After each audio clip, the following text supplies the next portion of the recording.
Hello students, इस video में पढ़ेंगे फेलिंग टेस्ट। फेलिंग टेस्ट कौन देता है? जो एलिफेटिक एल्डिहाइड होते हैं वो पॉजिटिव फेलिंग टेस्ट देते हैं, लेकिन जो एरोमेटिक एल्डिहाइड होते हैं वो फेलिंग टेस्ट नहीं देते हैं। देखो, जो एलिफेटिक एल्डिहाइड है ये पॉजिटिव फेलिंग टेस्ट देते हैं, लेकिन जो एरोमेटिक एल्डिहाइड है ये फेलिंग टेस्ट नहीं देते हैं। और जो कीटोन होता है वो भी फेलिंग टेस्ट नहीं देता है, लेकिन जो अल्फा हाइड्रोक्सी कीटोन होता है, इसका एग्जाम्पल है फ्रक्टोज, ये क्या देता है? फेलिंग टेस्ट देता है। ठीक है, अब देखो इस फेलिंग टेस्ट में अपन रिएजेंट क्या लेते हैं? Fehling reagent. तो फेलिंग रिएजेंट में लेते हैं अपन Fehling solution A plus Fehling solution B.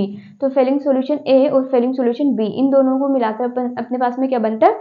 Fehling reagent बनता है। देखो, फेलिंग सॉल्यूशन ए के अंदर अपन लेते हैं एक्वस कॉपर सल्फेट, और फेलिंग सॉल्यूशन बी के अंदर लेते हैं सोडियम पोटेशियम टार्ट्रेट।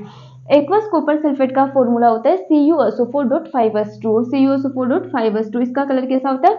ब्लू होता है। अब जबकि सोडियम पोटेशियम टार्ट्रेट, इसका फॉर्मूला क्या है? Sodium potassium tartrate. Sodium potassium tartrate को रोसेल सॉल्ट भी बोलते हैं, रोसेल सॉल्ट भी बोलते हैं। ठीक है, अब इसकी रिएक्शन देखते हैं, रिएक्शन कैसे होती है। तो इसके अंदर अपन लेते हैं RCHO एल्डिहाइड। एल्डिहाइड की रिएक्शन किससे करवाएंगे?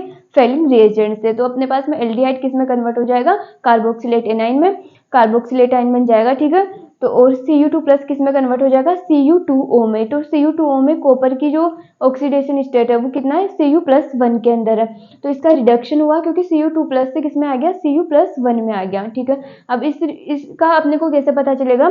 जो Cu, इसका कलर कैसा था पहले? ब्लू। ब्लू से अपने को क्या मिल जाएगा? Red brown PPT, reddish brown PPT मिलती है। तो फेलिंग टेस्ट में अपने को रेडिश ब्राउन पीपीटी मिलती है। रेडिश ब्राउन पीपीटी से अपने को पता चल जाएगा कि इसके अंदर एल्डिहाइड ग्रुप प्रेजेंट है।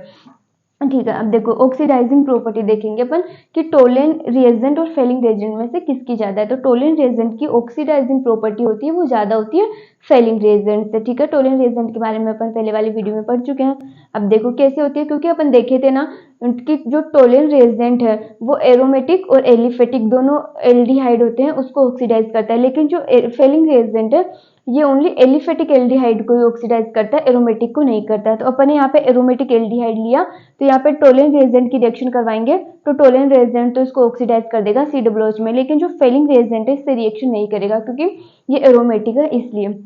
ठीक है, अब अपन जो फेलिंग टेस्ट करते हैं ये डायबिटीज के लिए भी फेलिंग टेस्ट करते हैं। अगर किसी पर्सन के डायबिटीज है तो उसका यूरिन का सैंपल लेंगे, अगर उसके अंदर ग्लूकोज प्रेजेंट है तो ग्लूकोज के अंदर क्या होता है? देखो CHO एल्डिहाइड ग्रुप प्रेजेंट होता है ग्लूकोज के अंदर, तो एल्डिहाइड ग्रुप प्रेजेंट है, इसका मतलब ये फेलिंग टेस्ट देगा। तो फेलिंग टेस्ट देगा तो अपने को पता चल जाएगा कि इसके अंदर ग्लूकोज प्रेजेंट है या नहीं है। अगर वो पॉजिटिव फेलिंग टेस्ट दिया, अगर उसके अंदर फेलिंग टेस्ट दे रहा है तो इसका मतलब इसमें ग्लूकोज प्रेजेंट है उसके यूरिन में, और ग्लूकोज प्रेजेंट है तो इसका मतलब इसमें क्या है? डायबिटीज है। तो अपन टेस्ट करवाते हैं तो ये तो रिएक्शन है कि ग्लूकोज किस में कन्वर्ट हो जाता है? इस टेस्ट में ग्लूकोनिक एसिड में कन्वर्ट हो जाता है। यहाँ पे CHO देखो, यहाँ पे हाइड्रोजन है और यहाँ पे COOH, यहाँ पे ऑक्सीजन, तो ये क्या बन गया? एसिड बन गया। तो एसिड में कन्वर्ट हो रहा है ये COSO4 Cu2O में। तो फेलिंग टेस्ट से अपन डायबिटीज का भी पता लगा सकते हैं। ठीक है, यही क्या है? Fehling test. 12th वाले बच्चों को ये अपने को ये रिएक्शन याद कर रखनी है कि ये रिएक्शन देखना है कि फेलिंग टेस्ट के लिए पूछे तो, और फेलिंग सॉल्यूशन ए और फेलिंग सॉल्यूशन बी का पता रखना है। फेलिंग सॉल्यूशन ए में क्या होता है? एक्वस कॉपर सल्फेट, और फेलिंग सॉल्यूशन बी में क्या होता है? सोडियम पोटेशियम टार्ट्रेट, और इसको क्या बोलते हैं? सोडियम पोटेशियम टार्ट्रेट को रोसेल सॉल्ट भी बोलते हैं। ये क्या है? Fehling test.